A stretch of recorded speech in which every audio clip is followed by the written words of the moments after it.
This Can-Am air intake system is designed to increase vehicle power and acceleration by reducing restriction into the intake path.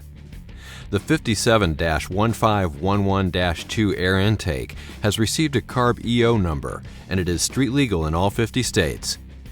This air intake system fits 1994, 1995, 1996, 1997, 1998, 1999, 2000, 2001, and 2002 Dodge Ram 1500 and 2500 models with 5.9-liter engines, in addition to other vehicles identified on the Can-Am website or catalog. Can-Am power testing showed an estimated power gain of 11 horsepower at 4,248 RPM, with this air intake installed on a 1995 Dodge Ram 1500 with a 5.9-liter engine. Actual results will vary depending on the condition of the vehicle, mileage, weather, and other variables. With the air intake installed, we ran the vehicle on the dyno to test the sound comparison versus the stock intake.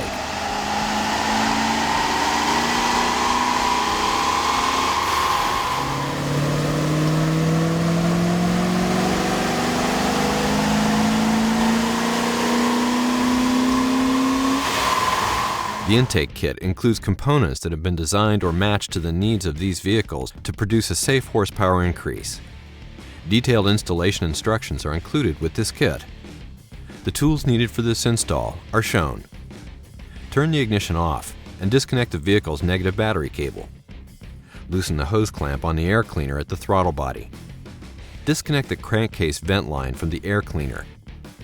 Pull firmly upwards to remove the air cleaner away from the throttle body. Detach the air inlet duct from the inner fender and remove the entire air cleaner assembly. Remove the OE gasket, as it will not be used. Mount the Z bracket into the existing hole in the radiator core support. Remove the evap canister purge solenoid from the evap assembly bracket located on the inner fender. Loosen and remove the 3 bolts that secure the evap assembly bracket to the inner fender. Loosen and remove the evap canister vent from the evap assembly bracket. Loosen and remove the 3 screws that secure the evap canister to the evap assembly bracket. Remove the evap assembly bracket from the vehicle. Remove the 2 upper stock metal standoffs and the stock grommets from the stock evap assembly bracket and install them into the new evap assembly bracket. Install the provided step bushing into the hole on the back side of the evap assembly bracket. Install the evap canister onto the evap assembly bracket using the original screws removed in step 10. Install the evap canister vent onto the evap assembly bracket using the hardware provided. Remove the rubber-mounted locating bracket from the purge control solenoid. Install the purge control solenoid onto the evap assembly bracket. Using the 2 stock bolts and the provided sheet metal screws, secure the evap bracket and the L bracket to the inner fender. Due to manufacturer inconsistencies, a 5/16 hole may need to be drilled into the inner fender for the sheet metal screw. On 1994 through 1997 models, install the long L bracket to the existing hole on the inner fender, then secure it with the provided spacer and hardware. Install and secure heat shield B to the Z bracket, but do not tighten completely at this time. Apply the 18-inch long edge trim to the heat shield and trim as needed. Install and secure heat shield A to the long L bracket, but do not tighten completely at this time.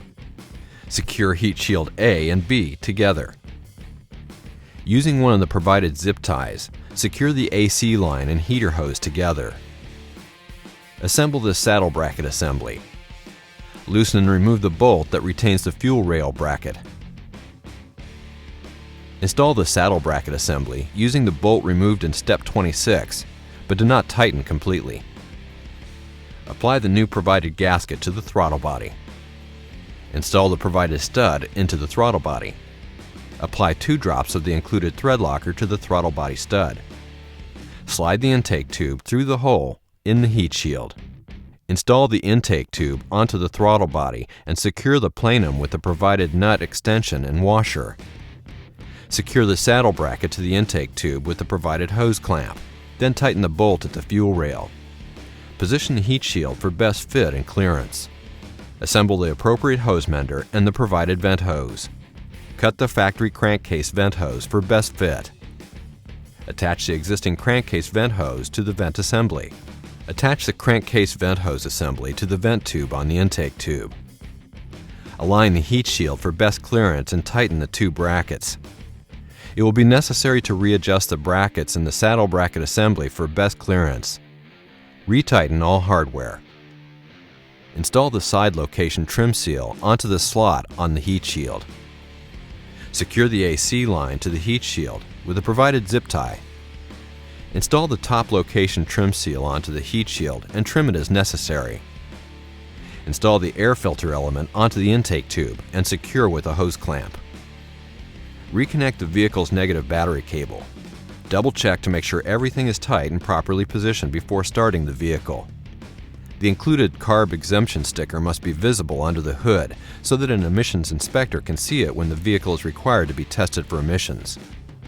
It will be necessary for all K&N high-flow air intake systems to be checked periodically for realignment, clearance, and tightening of all connections.